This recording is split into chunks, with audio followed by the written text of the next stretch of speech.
পরের দিন আমি গেলাম কলেজে, কিন্তু আমার আজকে খুব তাড়াতাড়ি হয়ে গেছে, তাই একটা গাছের নিচে বসে আছি। তখন একটা প্রাইভেট কার ঢুকলো, দেখলাম ওইটা উর্মি। যাই হোক, আমি যেখানে ছিলাম ওইখানে বসে থাকলাম, কারণ আমি আর কি করব, কিন্তু ওর ওপর হালকাভাবে ক্রাশটা খাইছি আর কি, তাই তাকাচ্ছিলাম একটু করে। কিন্তু তার পাশে বাপ্পিকে দেখলাম কি যেন বলতেছে আর আমার দিকে দেখাই দিচ্ছে, তাই আমি মাথা নিচু করে বসে থাকলাম। কিন্তু আমার ডাক পড়ল তখন। এই ছেলে, এদিকে আসো।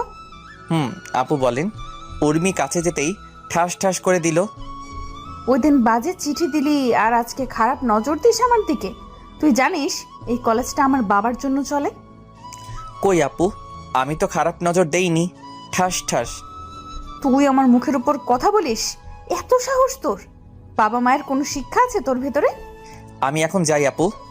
যা, তবে আমাকে যখন দেখবি ম্যাডাম বলবি আর সালাম দিবি, ওকে?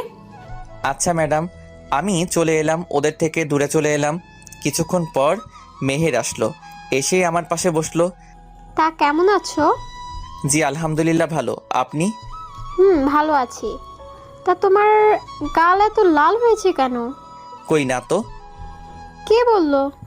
আমি বলতেছি। আমি দেখতে পাচ্ছি আর তুমি বলো কিছু হয়নি। আরে বাদ দেন তো। অমনি দেখলাম সুমন আর জুনাইরা বাইকে করে আসতেছে। বাইকটা পার্ক করে আমাদের দিকে এলো। কিরে, আজকে এত তাড়াতাড়ি করে আসলি কেন? আর বলিস না, আমি আজকে তাড়াতাড়ি করেই আসছি। তা ভাইয়া, এই মেয়েটাকে? জানি না, আমাদের সাথেই পড়ে। আমাদের সাথে যখন পড়ে তাহলে তো আমাদের ফ্রেন্ডস। এই কথাটাই তো ওকে বোঝানোর চেষ্টা করছি আমি। কি ভাইয়া, কি সমস্যা ওকে ফ্রেন্ডস করতে? আরে তোমরা সবাই ধনী মানুষ, আমার সাথে কি তোমাদের যায় বলো? ফ্রেন্ডশিপ ধনী গরিব মেনে হয় না, বুঝলা? আমি পারবো না।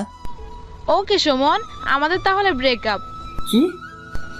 তোমার বন্ধুকে বলো ওর সাথে বন্ধুত্ব করতে। আচ্ছা করলাম, তোমরা ব্রেকআপ করিও না।